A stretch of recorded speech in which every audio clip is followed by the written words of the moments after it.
Саламатсыздарбы урматтуу биздин көрүүчүлөр, бүгүн сиздерге Ак ниет аманат кайрымдуулук фондунун жетекчиси Медербек Сапарбаев менен суроо жоопторду жана кызыктуу маекти даярдадык. Анда эмесе суроолорубузду баштасак.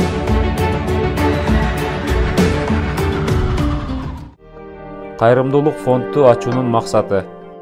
Негизи бул Ак ниет аманат коомдук фондун түптөгөнүбүздүн максатыбыз.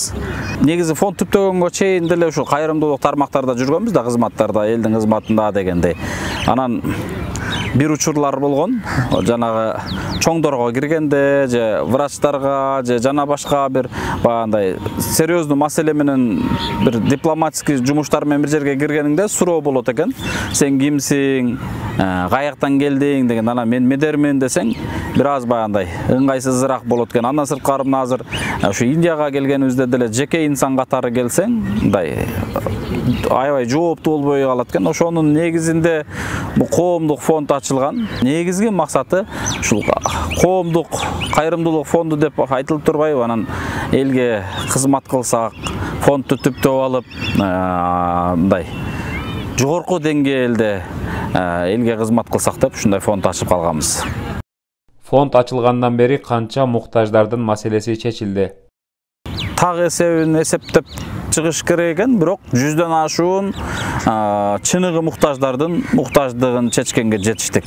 Алар кандай адамдар? Ошол ооруп аткан инсандар, үй жайсыз инсандар, жада калса больницаларда карыз болуп калган учурлар, зарлап какшап турган ушундай чыныгы муктаждардын муктаждыгына биздин Ак ниет аманат коомдук фондун Аллах таалам себепкер кылды.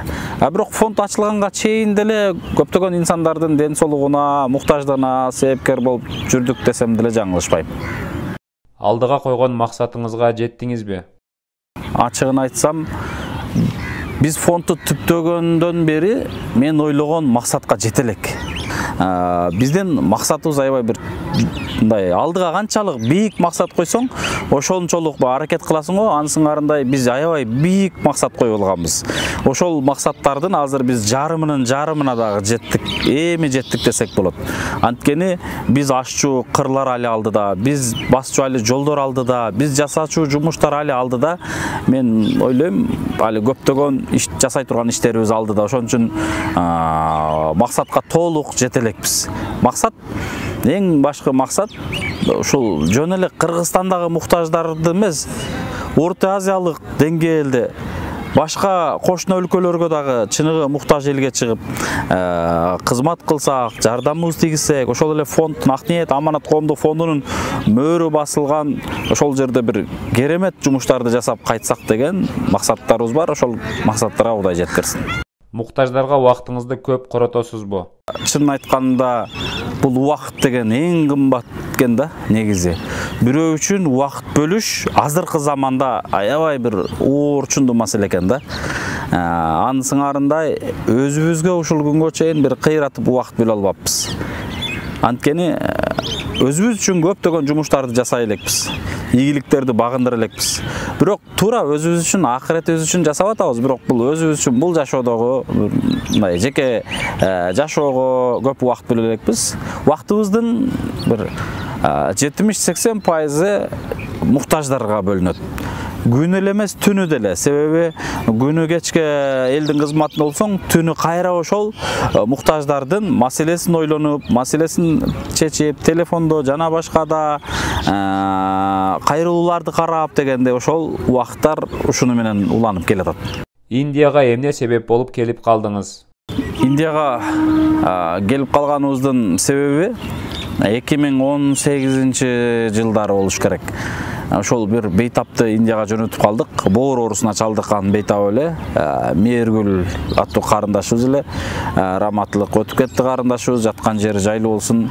Мына ошол карындашыбыз биздин бейтаптарыбыздын эң алгачкы бейтабыбыз эле. Анткени цирроз печени оорусу менен ооруп калып, биз анын операциясына каражат чогултканбыз. Кыргызстандан түрө кыдырып, анан ошол каражатты мен анда Индия такыр түшүнүгүмдө жок эле. Ошол каражатты колуна тапшырдык, жакындарына тапшырып, анан жолго узаттык.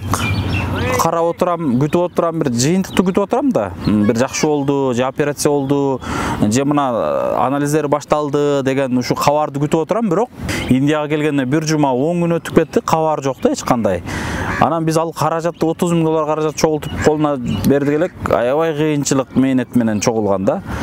Анан карап отурсам эч кандай эле жасай албай атат да. Анан операция кыла албайт турган эле бир жерге келип калган экен көрсө.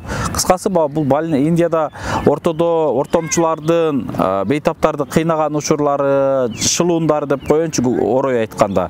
Же акчаларын ортомчулар жемейлер көп экен. Мына ошонун негизинде Индияга келип калганбыз. Мындай айтканда ошо Мергүл карындашыбыздын кичине каражатын ортомчуларга алданып, жедирип алып, анан келгем. Себеби аны аябай кыйынчылык менен тапканбыз да каражатты. Анан ошонун негизинде келгенимде мен Индиянын түшүндүм да. Анан ошондон бери мен бейтаптарга көбүнчө өзүм кошо келген аракет кылам. Себеби канча мээнет менен, канча элдин каражаты араң чогулгандан кийин бияка келип мындай оңго солго иштетилип кетпесин, натыйжалуу болсун деп кошо келип жүрөм. Ушул максатта келип калдык. Андан башка ушул больницалар менен биздин Ақниет Аманат коомдук фондунун келишим түзүп, договор түзүп, элибизге кичине пайдабыз тийсе экен деп келип калганбыз. Негизи Индия түшүбүзгө деле кирбеген жер эле. Эң көп ойлондуруп эсиңизде калган тагдыр кайсы муктаж адам болду? Жүрөгүмдө калган муктаждын тагдыры чын айтканда Асылбектин баласы болуш керек, Табарек. Себеби мен ошол убакытты эстесем, азыр ушул учурумда деле мындай чыдабай көзүмө жаш келип кетет да. Себеби аябай кыйынчылык күндөр болгон. Асылбектин баласын мен алмалда жаш кезибиз эле, курч кезибиз эле мындай ушул баланы жакшы кылып көздүн көргөзүп кайтабыз деп ушундай бир аябай чоң мээнет менен, мындай үмүт менен келгенбиз да. Анан ушул баланын бул жашоону, бул жарыкчылыкты көрүүдөн биротоло айрылды, көргөзө албайт экенбиз деген жообун мен укканымда ушундай бир бул ааламдагы эч бир кызыкчылык мен үчүн да калган эместей сезилген да. Анан атасынын көз азиз Асылбектин ушул баласы үчүн аракет кылып аткандыгы, баласы үчүн күрөшүп аткандыгы, тынбай намаз окуп, Алладан суранып дуа кылып аткандары мен дале көзүм алдымда да, эсимде да. Ошол күндөр мен жүрөгүм түпкүрүндө калган. Мага ошол күндөр мындай шык берген да. Башкача бир дем күч берген. Ошонун аркасында биз көптөгөн дагы да иштер жасасак, ушундай бейтаптар жашоо үчүн күрөшүп аткандан кийин башкабыз деле аракет кылышыбыз керек экен деп ушундай бир жүрөгүбүздө эсте калды. Бул бир. Анан жакын күндөрдө эсте калганы бул Бекзат болуш керек. Себеби өңүмбү, төшүмбү деп Кыргызстанга барганда ошо кошо кызмат фонддун режиссеру кошо ошол Бекзатты биз коомчулукка бөлүшүп, анан Бекзаттын маселесин бир жумада чечилгенин Кыргызстанга барып алып, ошо режиссер Дастан мырза экөөбүздай обсуждение кылып отуруп калдык да. Чындап эле ушул нерсе болду. Чындап эле аткардыкпы, өңүбүзбү, түшүбүзбү деп мындай. Ошол 2023 жылдын ошол айларында, февраль айлары болуш керек. Бир топ чоң суммадагы каражат чогулуп элге жардам болуптур да. Бул күндөр биз үчүн мындай тарыхтай болуп калды да. Жеке жашооңузга убакыт кандай бөлүнүп жатат? Жеке жашоого келсек, ушул Кудай буйруса, мен азыр ушул алып келген бейтаптарымдын астында элге дагы убада кылып атам, иншалла. Мага бир жакшы керемет дуаңыздарды бериңиздер.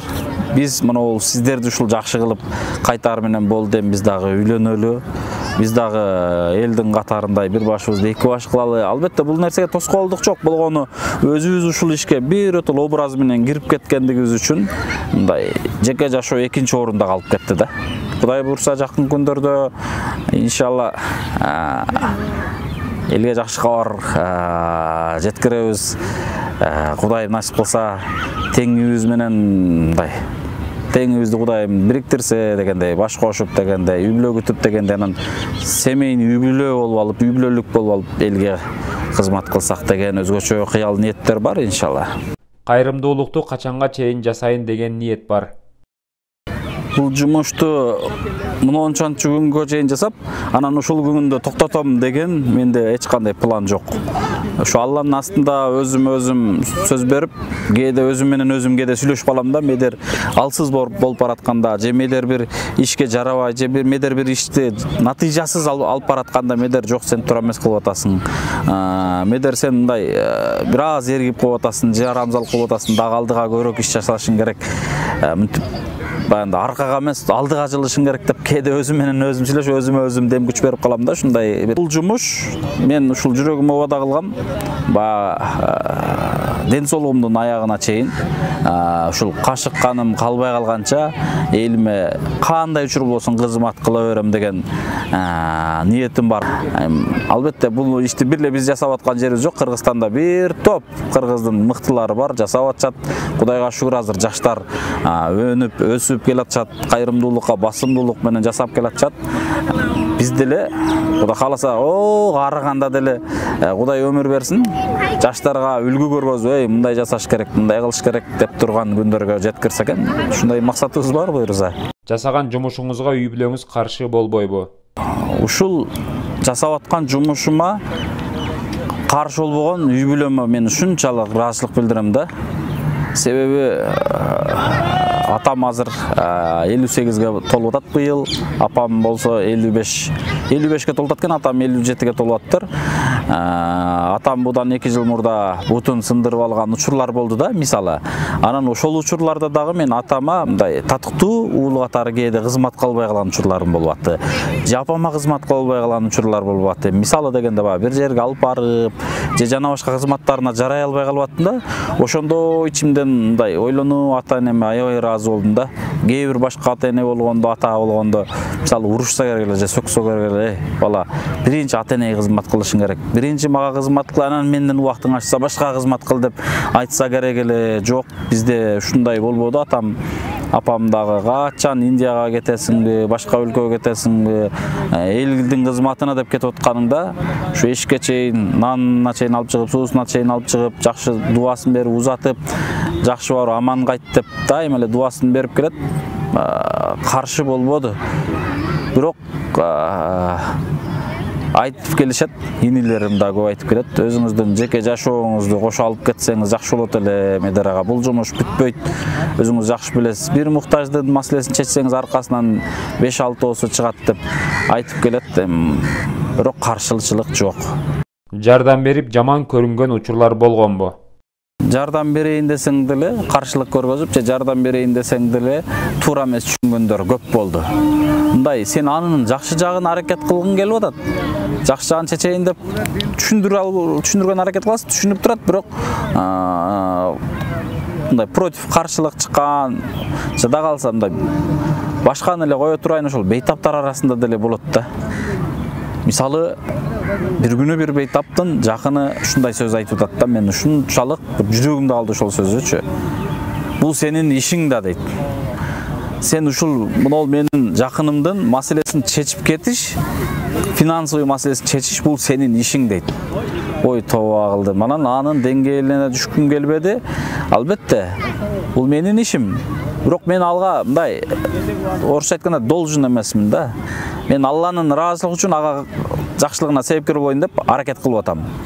Анан, материально колдооң болбосо, жакшы сөзүң менен колдооң болбосо, бирок кылып аткан кызматты көзүң менен көрүп турасың, бирок анын көңүлүн оорутуштуктун кереги жок го дейм да.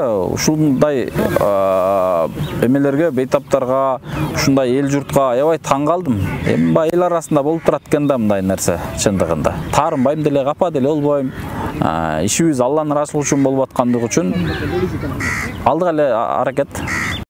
Жумуштан тажаган учурлар болду беле? Жумушумду таштасам деген ойлор болгон, чын айтайын. Анан бул ойду өзүм эле чечпейин деп устаздардан барып кеңешкем. Кеңешкенимде айткан сөзү бар, айтып келем дайыма. Медер, балам, Кыргызстанда 7 миллион калк бар. Бул жумушту Аллах Таала 7 миллион элдин арасынан суруп алып сага берди. Буну мен же бир мамлекет сага бул жумушту берген жок. Анткени сен бул жумушту көтөрөсүң, чыдайсың, натыйжасын чыгарасың, аягына чейин чыдайсың, натыйжалуу жаратасың деп ушул жумушту сага берди. Анан алардын деңгээлине түшпө балам, ишиңди алдыга жылдыра бер деп ушундай бир керемет сөздөрүн айтканда, ал сөздөр мен ушундай бир айтып атканда көзүмдөн жаш агып турган. Анан ошол сөздү укканда ушундай бир чыйыр алгам, өзгөчө бир дуасын берип жолго салды. Ошондон бери көп иштер жасалды. Кайрымдуулукту пайдаланган адамдар кездешеби? Бул кызматыбыздан пайдаланайын деген адамдар болду. Кандай? Мисалы, эми элге көп эле нерсени ачыктагым келе бербейт. Кызматыбызды, кээде өзүбүздү, кээде мындай өзүбүздүн мындай айтканда турушубузду, же сөзүбүздү пайдаланайын деген мындай инсандар болду. Таң калдым ошондой адамдаргачы. Биз алардын мындай жакшылыгына себепкер болойлу, муктаждыгын чечейли деп өзгөчө ниеттерибиз менен барсак, алардын ой пикири такыр башкача экен. Мен кийин билип калдым да, аябай таң калдым да, ушунчалык да эл барбы депчи. Болду андай учурлар, аябай көп болуп келет. Муктаждыгы чечилген адамдар кийин деле сиздер менен байланышта болуп турушабы? Мен өзү каалайт элем, ар бир биз муктаждын муктаждыгына себепкер болгон ошол биздин кыргызстандык мекендештерибиз менен мен мамилени мындай дайыма алыстатпастан тыгыз мамиледе катташып турсак дейм да. Себеби Аллах Таалам ошолордун жакшылыгына бизди себепкер кылгандан кийин бир туугандай көрөм да мен ар бирин. Мисалы, эч алардын кыялына деле, деңгээлине деле түшкүм келбейт. Бирок көп байкайм, мына кече эле бир бейтабым чалды. 4 жыл дегенде биринчи жолу чалды. Ана мен ойлодум, олар мени сураганы, же болбосо бири-бирибизди сурашканы, акыбалдашканы, Индияда жүрсөм чалып атпайбы. Анан ушуну чалса, ушундай ойдо эле телефонду алсам, көрсө дагы бир жумуш менен кайрылып чалып атат да. Мен ушул таң калам да, качан биз бири-бирибизди сураш үчүн, бири-бирибиздин ден соолугубузду сураш үчүн, же бири-бирибизге жакшы сөз арнаш үчүн сөзсүз ошол адамга ишибиз түшкөндө гана байланыш керекпи дейм да. Мисалы, ишти көрүп атат, кээде материалдык жардам бере албаса деле моралдык жактан колдоп, кыргызда сөз бар го, эй, иш илгери болсун деп, илгери ата-бабаларыбыз кашан аркы бетинде өтүп кетип атып, мындай салам берип кеткен. Дагы таң калганым, мисалы, кече эле гараждарда, сарайларда үйсүз, жайсыз батирлеп жүргөн бир туугандарыбыз дагычы керемет үйлөргө мындай салып, керемет үйлүү болушуна себепкер болуп дегендей.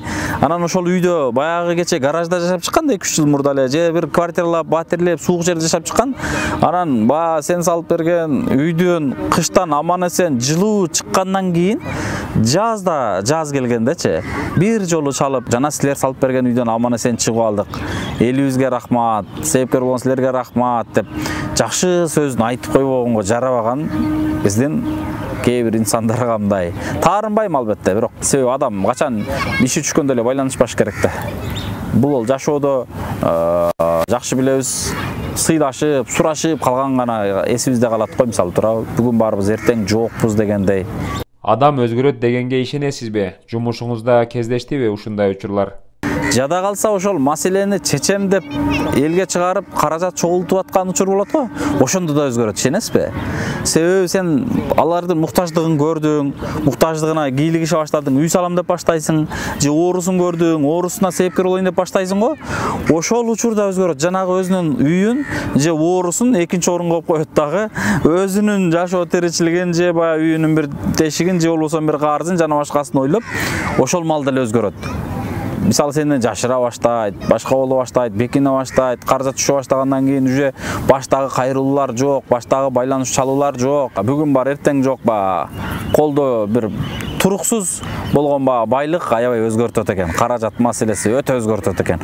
Ооруп турган инсанды да өзгөрткөнүн көрдүм. Үйсүз болуп жүргөн инсан үйлүү болгондо дагы өзгөргөнүн көрдүм, чындыгында. Мындай көңүлүң ооруйт, албетте, жүрөгүң ооруйт. Аттең ушу кечеги күнүн мындай бир кылчап аркасын карап, анан алдыга карап кетсе болор эле, же кечеги күндүн баары унутулду деп. Аткарылган жумуштун натыйжасы сизди кубандырабы? Өзүбүзгө принцип коюп дайым жүрөбүз. Жакшылык кылуудан эч качан чарчабаш керек да. Жакшылык кылып, ошол жакшылыгыңдын натыйжасын көргөндөгү рахат, ал рахатты мен азыр биз жүргөн Индиядан да таппайсың, Кыргызстандан да таппайсың, дүйнөнү кезип, кыскасы магазинден таппайсың да. Табасың аны, эмгек кылыш керек, элге кызмат кылыш керек. Анан ошол элге кызматыңдын үзүрүндө чын жүрөгүнөн берген бата дубалары, көз жашы тамчылап агып аткан ыраазычылык сөздөрү, мына бул өзгөчө сезимдеги бакыт. Мына кечели Бекзат деген ушул Индиядагы инибиздин жакшы болгонун, Индиядан уруксат берип Кыргызстанга узатып атканын көрүп алып, мындай сыртымдан билгизбей турдум, ичимден ушунчалык сүйүнүп, көзүмө жаш алгыдай болуп сүйүнүп турдум да. Себеп Аллах Таала ошонун бактысына, ошонун жакшылыгына себепкер кылды да. Мындай бакыттар кимге эле каалайт элем, керемет бакыт бул. Кыргыз мамлекетибиз жөнүндө ойлоруңузду бөлүшө кетсеңиз. Кыргызстанга эч бир жерди мындай алмаштыргыс да. Кыргызстандай жер жок да бул дүйнөдөчү. Бул жашоонун, бирде айтып атсам, туура эмес кабыл алышты кээ бир инсандар. Бул жашоонун, бул жарыкчылыктын бейиши ушул Кыргызстанда. Анткени Кыргызстандын абасы таза, суусу таза, тоолору эми 4 мезгил өз убагында келип тургандыгы дей койчу, чындыгында бул Кыргызстанды эч нерсеге алмашкыс да. Кыргызстандын ар бир жери, ар бир тоосу, ар бир ташы, ар бир суусу чындыгында өтө баалуу. Буну биз сактап калышыбыз керек. Жана буну биз ушул боюнча кийинки муундарга так өткөрүп бергени аракет кылышыбыз керек да. Мисалы, буга чейинки биздин ата-бабаларыбыз бизге ушул боюнча өткөрүп берди Кыргызстанда, туурабы? Биз мына ошол Кыргызстандын ошол баалуулуктары менен жашап келатабыз. Өмүрүбүздү өткөрүп келатабыз. Биз кийинки келечекти дагы мына ушундай ойлошубуз керек да. Бүгүн биз баардыгын түгөтүп, баардыгын жеп ичип, баардыгын тоноп, сатып, башка кылып алгандан кийин келечек муун кантип ушул жерде жашайт деген жүрөгүбүздө суроо болуш керек да. Бул суроо албетте ошо мамлекетте кызматта отургандарда суроо болуш керек дейт элем. Колунан иш келип же кол коюп ийгендерде суроо болуш керек дейт элем. Себеби биз айтып берген менен көп нерсе колубуздан келбей калат экен, бирок кээде чырылдап ичиңде калып кетесиң да. Кыргызстандын ар бир жери мындай ата-бабадан келаткан жер да. Бул бүгүнкү биздин жерибиз эмес, бүгүнкү биздин азыркы турган ошол эле колунан кызмат келип аткан инсандардын жери эмес да. Ошого чейин кырындар мурда ата-бабалар бизге мурас калтырып кеткен Кыргызстанда. Биз да кийинки муундарга ушул боюнча өткөрүп бериш керек дейм. Кыргызстан эч жерге алмашкыс жер. Кайрымдуулук дегенде эч нерсесин аябаган, муктаждарга жардам берип келген элибизге кандай ойдосуз? Биздин кыргыз элине, айрыкча карапайым элине, жалпы кыргыз элине мындай мен өзгөчө баа берем. Мен эле эмес, мына азыр Индиядагы дарыгерлер, доктурлар дагы баа берип атат да. Себеби кече Бекзат деген инибизди Индияда операциянын астында $35,000 карыз болуп турганда, ушул Индиянын дарыгерлери дагы уже биздин элибизден мындай кыялын билип, мындай берешендүүлүгүн, марттыгын билип, акчасы жок болсо да операциясын жасады да. Себеби ошол дарыгер айтканда, "Медер, мен сенин элиңди билем. Сенин элиң кыргызды, сенин элиң өзүнүн элин таштаган эл эмес. Ошон үчүн мен ишенем, операциямды уланта берем. Акчасын бул бала чыкканча төлөшүңдү мен көзүм жетет" деген. Анын сыңарында эле элге, биздин кыргыз элине аябай ыраазычылык билдирем. Канчалаган ар бир алып чыккан бейтаптарыбызга жапатырмак биригип, бир жумада $35,000 каражат чогултуу деген бул аябай чоң бир масштабный жумуш да, аябай чоң. Мына ушул маселелер чечилип келишине биздин элибиз себепкер. Андан сырткары Кыргызстанда деле мына өзүңүздөр билесиздер, Кыргызстанда ар кандай сыноолор болуп калат. Мына Баткен элинде ушундай бир куралдуу кагылышы болот кошуна эл менен. Ошол учурларда дагы биздин элибиздин жапатырмак биригип, бири-бирин таштабай, баягы эле карапайым эл да. Эл ушунчалык бир агын дарыя болуп жардам берип атканын көргөндө аябай бир ыраазы болосуң да. Ошондо мен мындай өзүм ыраазы болом. Эмне үчүн? Анткени мен ушул кыргызстандык болуп төрөлгөнүмө, болгондо дагы кыргыздын уулу болуп, Аллах Таалам ушул Кыргызстанга жаратып койгонуна ушунчалык шүгүр кылам. Чет өлкөдө иштеп жүргөн мекендештер жардам жөнөтүп турушабы? Өздөрү мигрант болуп жүрсө дагы, бирок өздөрүндө үй жок кээ бирлеринде. Мисалы эле өздөрүндө барчылык жок.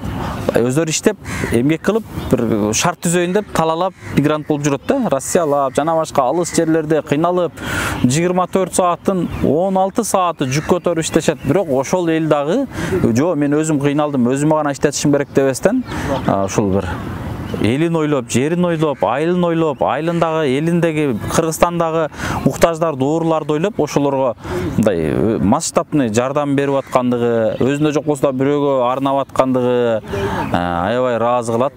Айрыкча ошо мигрант болуп жүргөн мекендештерим, кыргыз элим, мен учурдан пайдаланып ыраазычылык билдиргим келет. Кайсыл жерде болсоңуздар дагы ошо алтын башыңыздар аман болсо экен дейм. Кайсыл жерде болсо дагы алтын башыңыздар аман, туулуп өскөн мекениңиздерге, ата-эне бир тууганыңыздардын астына аман эсен жетсеңиздер экен деп биз дайым дуада жүрөбүз. Анткени сиздер мындай айтканда Кыргызстандын номер 1 баягы Кыргызстанга киреше алып кирип аткан бир чоң бир эме да, булчу мигрант мекендештерибизчи. Мындай Кыргызстанга чоң жардамдарын берип келишет. Бир эле эл журтка эмес, бул Кыргызстандын экономикасынын өсүшүнө да жардам берип келишет. Доско муктаждык болобу? Бул жумушта жүрүп, достун колдоосуна муктаж болосуң кээде. Кандай колдоосуна? Ушул ишиңдин натыйжасын көрүп туруп, жакшы сөзүнө муктаж болосуң. Бир мотивация берүүсүнө муктаж болосуң. Дух, дем күч берүүсүнө муктаж болосуң. Кээде жаныңда бир баягынтип караан болуп жүрүүсүнө муктаж болосуң да. Дос чындыгында эң кымбат өзү дос болот. Акыретте дагы бул жакшылыгыңды бөлүшө турган бир дос болот дейт го. Анысың арындай достун дагы досу болот экен. Билет, дос болуш үчүн багы улуулардын айткан сөзү бар го. Жашыңдын тең болуусу шарт эмес депчи. Жаш ушул пациенттердин арасында деле досторум бар, досум деп койгон кичинекей балдар. Ошолор менин көңүлүмдү көтөрүп турат. Жол болсо 5-6 жаш улуу досторум бар дегендей, алар дагы көңүлүмдү көтөрүп сурап турат.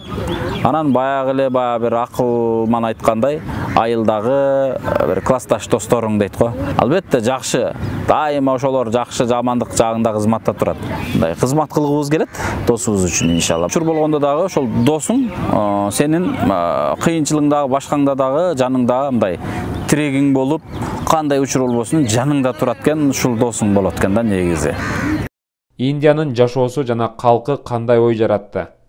Кыргызстандан Индияга 2018-19 жылдан бери келип атабыз. Эсеби жок болуп калды окшойт, бирок ар бир келгенде эң азы дегенде 4төн бейтап алып келебиз. Ушул Индиядагы эң мыкты клиникалар менен, больницалар менен биздин Ак ниет аманат коомдук фондунун баягындай келишими бар үчүн кошо келип жүрөбүз. Негизи Индия түшкө кирбеген калк эле. Бирок кээ бир учурларда көп узак жүрүп калганда күнүнүн ысыгынан, абасынын булганганынан, суусунун таза эместигинен кыйналасың. Эли аябай бир мындай сабырдуу эл, кичипейил эл. Азыр дүйнөдө калкынын саны боюнча номер 1-де турат го, дүйнө жүзү боюнча. Бирок ушунча эл ушул Индияда батып, урушуп кетпей, талашып кетпей, тытышып кетпей, эң негизгиси бирөө менен бирөөнүн иши жоктугу мага жакты да. Бизде кичинекей 7 миллион калк го, бирок баардыгы 5тен 4төн уюлуп алышып эле мындай аркадан кыйбат го, ушак сөздөр көп, тиги антибиотиктер, бул минтибаттыр. Жол болсо жөнөкөйбүз деле саясатчы болуп кетебиз, баардыгыбыз өзгө тиешелүү жумуштарды кылбай эле дегендейчи. Азыр Индияда карап отурсаңыз, ар ким өзүнүн жолуна кетип, башка иши жок. Эмне болуп атат, кандай болуп атат. Ушул элине аябай баа бердим, сабырдуулугуна. Индия калкы баягындай оорлардын шифа өлкөсү болуп калды окшойт го дейм. Себеби медицина аябай өнүгүптүр, больницалар аябай өнүгүптүр. Ошонун негизинде бул Индиянын медицинасы өнүккөнүн көрдүк. Больницалар аябай күчтүү, бейтаптарга кылган кызматтары күчтүү. Дүйнөдө мен сураштырдым, 5-орунда турат экен медицина боюнча. 5-орунда. Бирок күчтүү, дүйнөнүн көптөгөн булуң бурчунан келген бейтаптарды көрүп жүрөм, негизинен мыкты экен. Анан эң негизгиси аябай чоң, мыкты онколог, дарыгерлер, профессорлор келсек, ордунан туруп кичипейилдиги менен тосуп алгандыгы ыраазы кылат да. Анан бейтабыңды көтөрүп жетелеп алып кирсең, жакшынакай кабыл алып тосуп алганды ыраазы кылат. Ушунусуна баа бердим өзгөчө. Индиянын эли ушунчалык баягында мээнеткеч экен да, илим менен гана алек экен. Мисалы окуу менен, мисалы биз азыр Кыргызстанда таң калып сурай беришет, эмедер Кыргызстандан окуп кетип, эмнеге биз кайра барып атабыз? Албетте, булардын колунан китеп түшпөйт. Жалаң гана ушул окуп, билим алып жүрөт. Ошон үчүн мындай медицинасы жогоруда. Ар бир бала, мисалы 4 жашында, 5 жашында эле мектепке барат экен, илим алат экен, билим алат экен. Ошонун негизинде булар мындай образованиясы өтө бийик экен. Мамлекет дагы ушул нерсеге басымдуулук жасайт экен да, буларды башка нерсе менен алек кылбайт экен, окуу менен гана алек болот экен. Бизде деле ошол эле 7 миллион эл окуу менен, аракет менен, эмгек менен катуу аракет кылган болсок, бизден эмнеге чыкпасын деп мен дагы кээде ойлоном. Медер мырза, суроолорубузга жооп берип, маек курганыңыз үчүн терең ыраазычылык айтабыз. Сөздөрүңүз болсо эркин микрофон. Негизгиси элибизде, биздин Кыргызстаныбызда тынччылык болсун, аманчылык болсун, элибизде ынтымак болсун, биздин мамлекетибиз, эли журтубузда ушундай өнүккөн өлкөлөрдүн катарына кирсин дейм. Анан көп элге кайрылаар дилем, жакшылык менен гана жарышалы. Бул жашоонун кызыкчылыгы эмес, акыреттин кызыкчылыгы үчүн көп аракет кылайлы дейт элем иншалла. Мына ушу менен күрөшө берген болсок, биздин өлкө дагы алдыга жылат, элибизде дагы ийгилик болот. Анан эң негизгиси туура тамактаналы, ооруп калдым деп ооруганда кайрылбастан, ооруганга чейин өзүбүздү карап жүрөлү дейт элем.